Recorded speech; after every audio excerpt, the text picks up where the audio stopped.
Siyempre, isa tayo sa mga naghahanda ng sa kapag mansari na may Chris, isa tayo sa mga naghahanda. Special day ba naman with honey? Natural paghahanda niya ni Mikoy.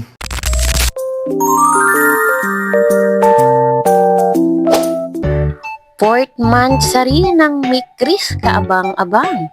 At Krista, nagulat sa regalo ni Mikoy. Ano po kaya ito mga kalingap? Ating alamin at pag-usapan yan ngayong araw.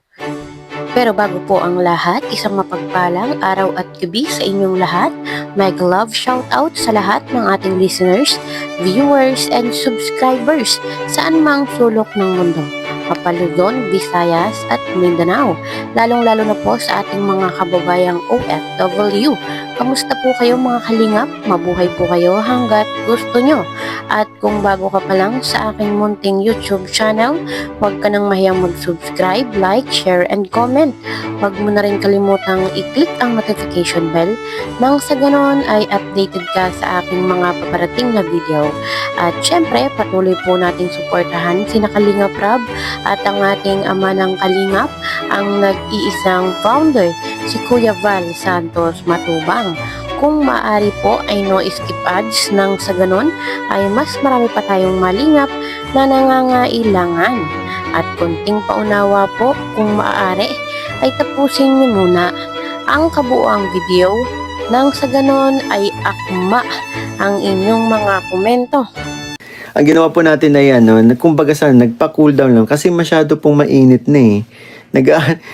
Nagkakagulo na kasi kaya sabi ko, what if kaya magano muna tayo? Time out muna tayo. Ayan. Sana effective yung ginawa ko. At dahil nga po sa mga issue ay ramdam na ramdam po natin kung paano po naglaylo. Maging po si Kalingap Rab ay naglaylo po talaga sa pag-upload sa mga love team. Kahit po si Kalingap Mikoy ay bihira din pong mag-live. Aware naman po tayo sa mga nangyayari sa Kalingap. So, mas mabuti po yung ganun. Medyo kalma muna. Kailangan po nating kumalma. Then, saka po ulit magpatuloy. Hindi po hindi po bukas ang upload bukas ang shoot. So wala pang date kung kailan po ang upload. Bukas pa lang po ang shoot sa mga nagtatanong po. Bukas pa lang ang shoot namin ng Portman sa Kinamay Chris. So hindi pa sure kung kailan po ang upload. Pero baka weekend, mga ganyan. Baka lang ha. Pero wag kayo magbase dun sa Basta ang niyan, abangan na lang po kayo sa Abangan na lang kayo sa update po namin.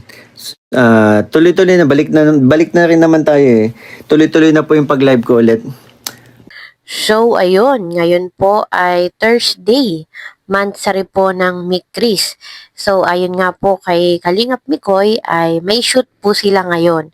Kaso ay hindi daw po alam kung kailan i-upload ni Kalingap Rab. So ang gagawin natin ay maghihintay kung kailan i-upload. At alam ko naman na excited po tayong lahat kung kailan po yan i-upload dahil talagang nanghihina na po tayo at wala na tayong vitamins. At mapapansin naman po talaga natin na good vibes ang Mick Chris. Yung pong hatid nilang dala, yung pong kanilang pagpapakilig ay talagang natural-natural. Yung kanila pong kulitan, yung kanilang asaran ay talagang totoo, walang halong chemical. Exciting at talagang marami po ang nag-aabang, lalo pa nga po at ito ay 4th monthsary ng Mick Chris.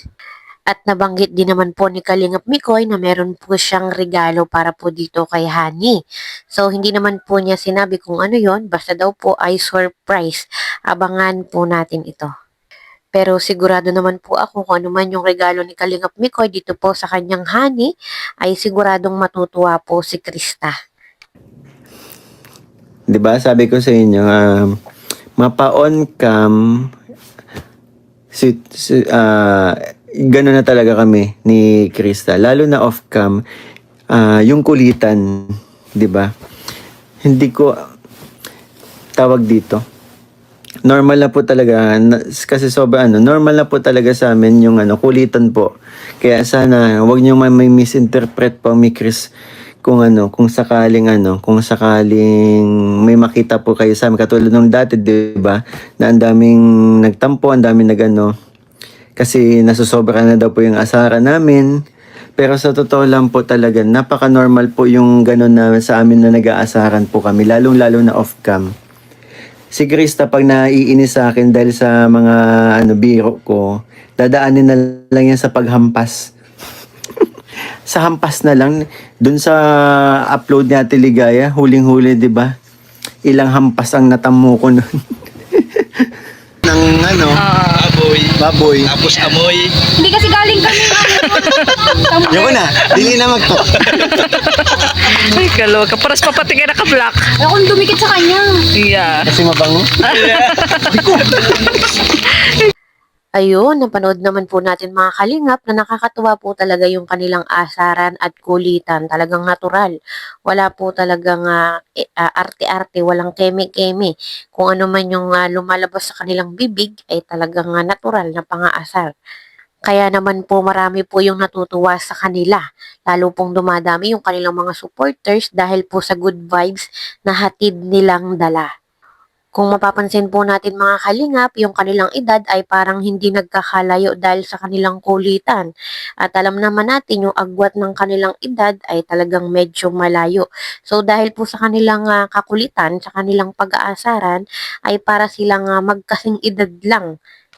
At sabi nga po ni Kalingap Mikoy ay wag daw po sana nating ma-misinterpret yung kanyang pang-aasar dito sa kanyang hani. Dahil on or off cam ay talagang gano'n na po yung kanilang turingan sa isa't isa. So, ibig sabihin po, yung closeness po ng Mick Chris, kung nami-misinterpret na po ng iba, ibig sabihin po yung closeness ng dalawa ay ibang level na. Ibig sabihin po ay mas lapat na sila, mas close.